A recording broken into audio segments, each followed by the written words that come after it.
day 7 and I am done, finished, gone through my text, finished my prep work for tomorrow's sermon, even hung out with some friends. So it was a really, really good day.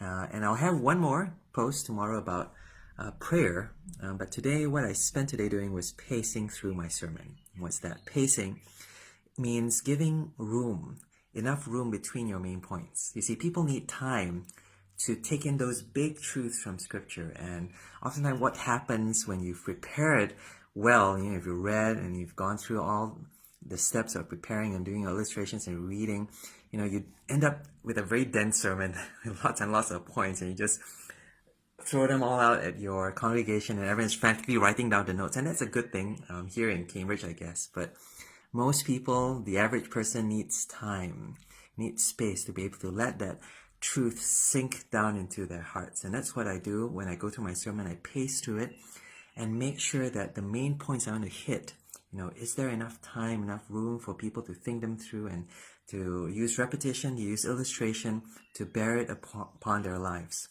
For example, so I had my 3 points. Number 1, Paul was speaking to friends who did not welcome his advice. And people know what it's like. If you have a really, really good friend, sometimes you're saying things that they don't like, but they need to hear. Or secondly, Paul was in a situation that he didn't choose. It wasn't his fault, but he was in it anyway, and God put him in that situation. And that perspective, I think, is really, really helpful. People, Christians, people who believe in God, are not insulated from tough times. How do you react to that? Paul, he prayed, and he prayed for the people who actually put him in that situation. Finally, Paul's whole attitude towards salvation, especially of his friends, he wasn't picky.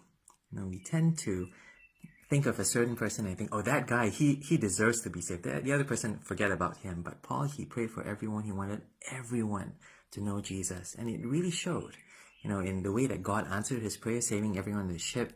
But it even showed in contrast to everyone else who is trying to save themselves. Paul wasn't worried about himself. He was worried for all the sailors, all the soldiers. He prayed for everyone, and God answered that prayer. So, giving enough space for all those very, very big, dense truths to bear upon the heart means just going through your sermon again and again and again, and just spacing things out, enjoying the journey, and, I'm looking forward to tomorrow. So, day 7, good day.